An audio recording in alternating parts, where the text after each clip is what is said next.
Hi, I'm Dr. Greg Linville, and this is the first training video in the series on the ethics of Christian competition and sport we call Christmanship.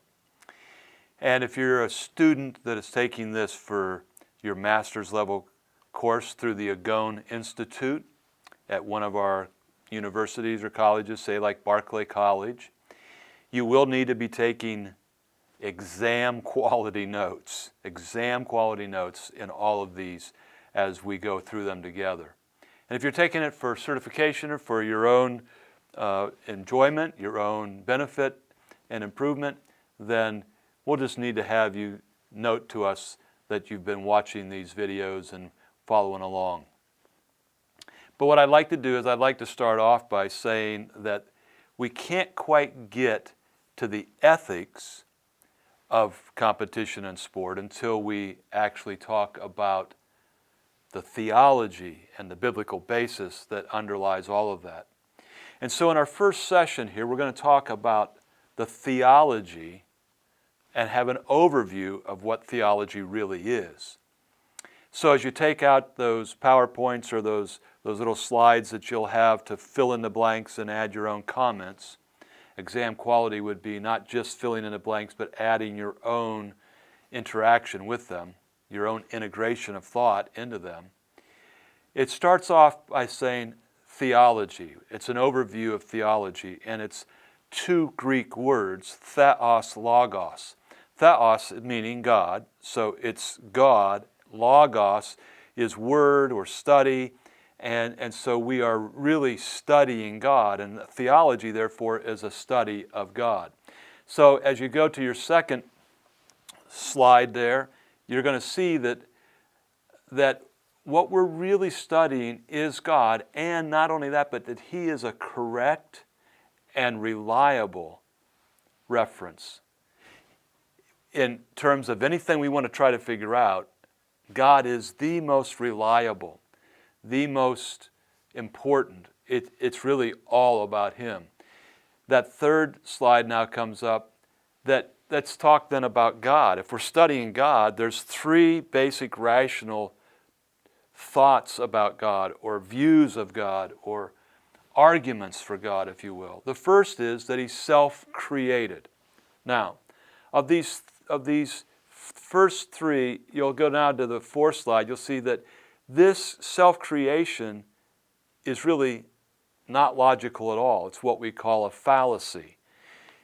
It's a technical logical fallacy, because in order to be self-created, God would have to predate Himself. In other words, He would have to exist before He existed.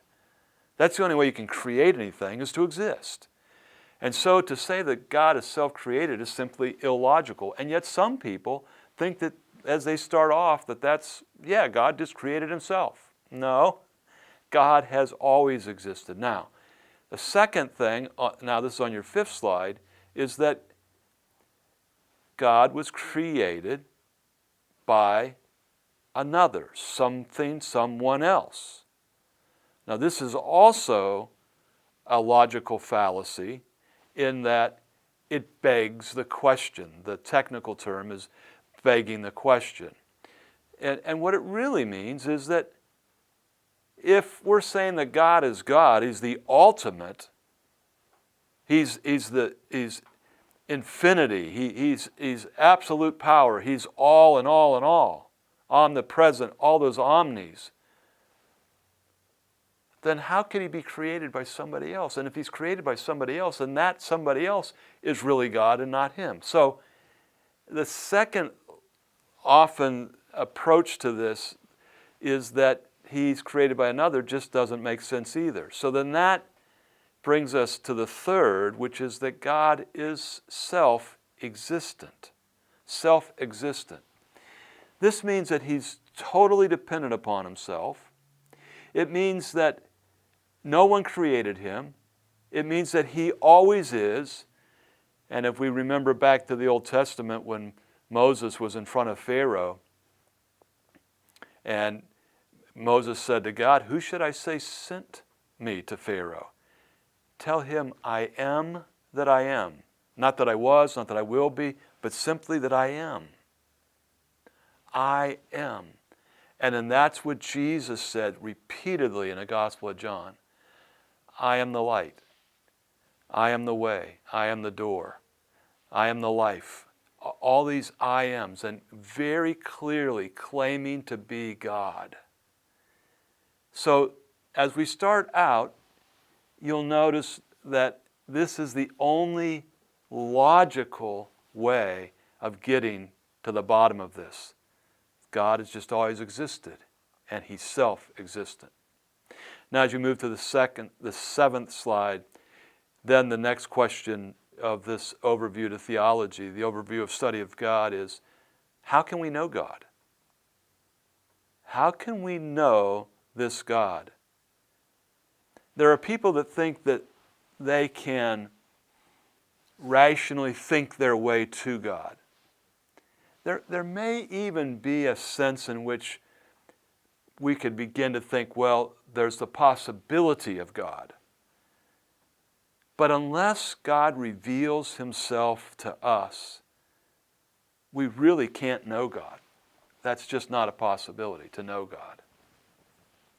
So we see that God reveals Himself to us through His grace. He didn't have to, but He did because of His grace. And He did this in two ways. You'll see on the 8th slide there, the natural revelation is the first way.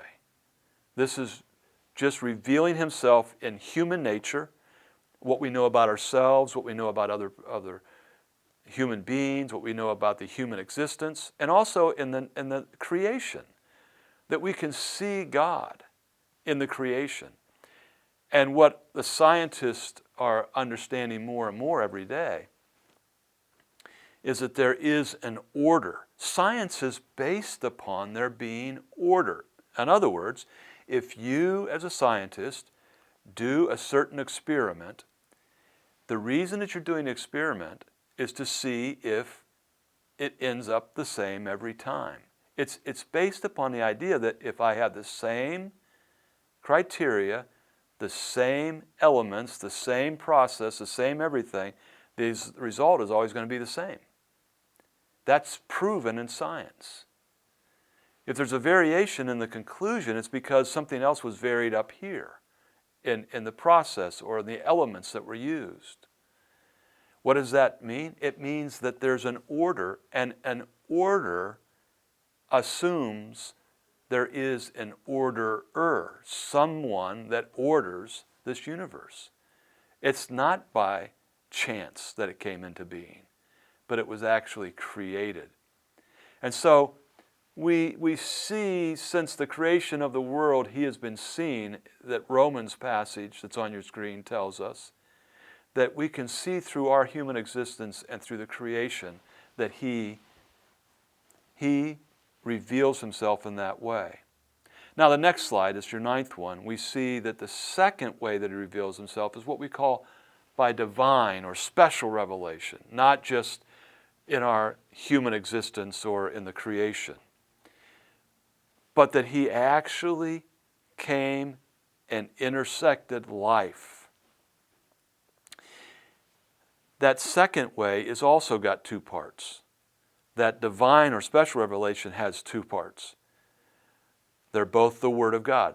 The written Word of God, that's the Bible, and also the living Word of God, that's Jesus Christ. Now you're going to see the picture up on your screen there in your, and also in your slide there.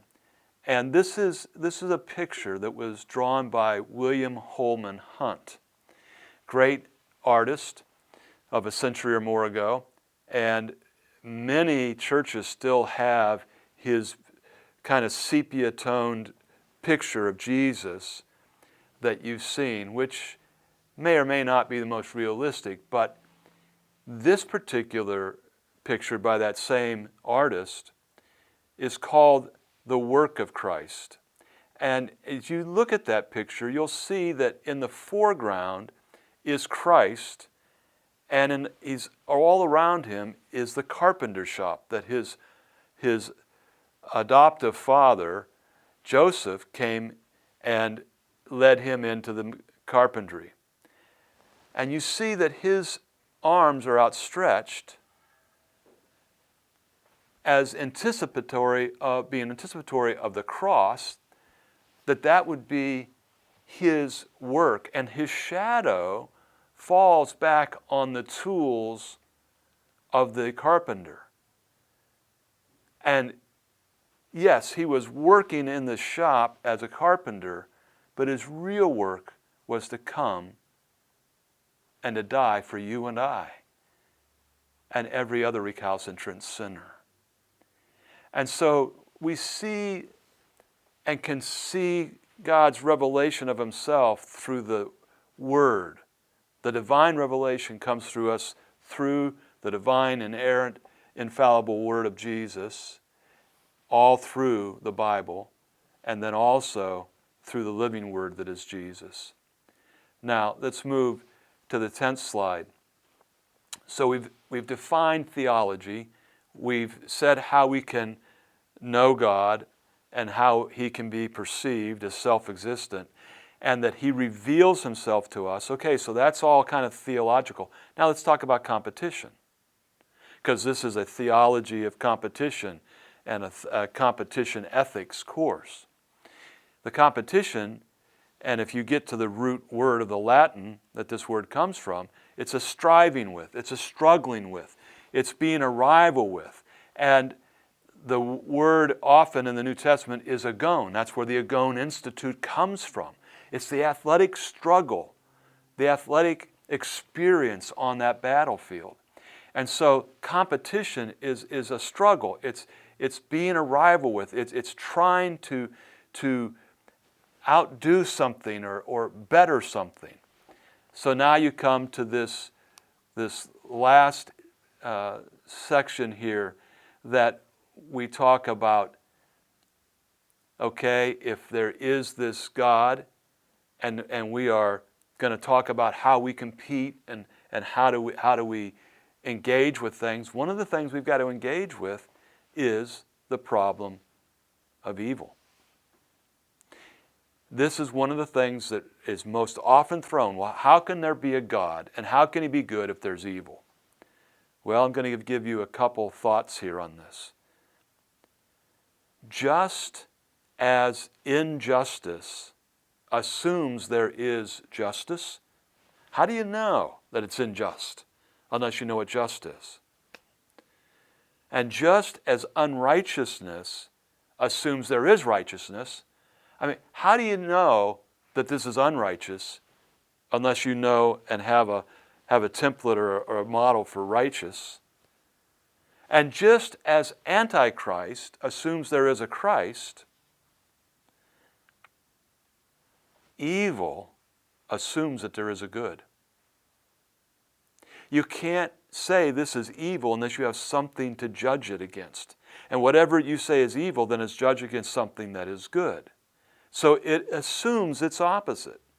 It is, and evil proves by its very existence that there is good. It proves by its very existence that there is good. Now, although evil causes a problem for those of us who believe in God, it does not prove that there is no God. It really screams out the reality that there is a good God. The very fact that we can identify something as evil derives and assumes that it derives something because it's contrasted to being good. Evil can only exist as a corruption of the good. It doesn't exist by itself. So, to summarize this, evil does not have an independent capability. Evil lacks something. It corrupts something. It needs something. This, even in a back way, proves that there is a God. Well, whole semesters are taught about this. We've just introduced you into theology. So, take your notes, Make sure you record them, get them in, and be ready for us as we talk about the next phase of this whole idea of coming to an understanding of the competition of sport and the ethics of sport.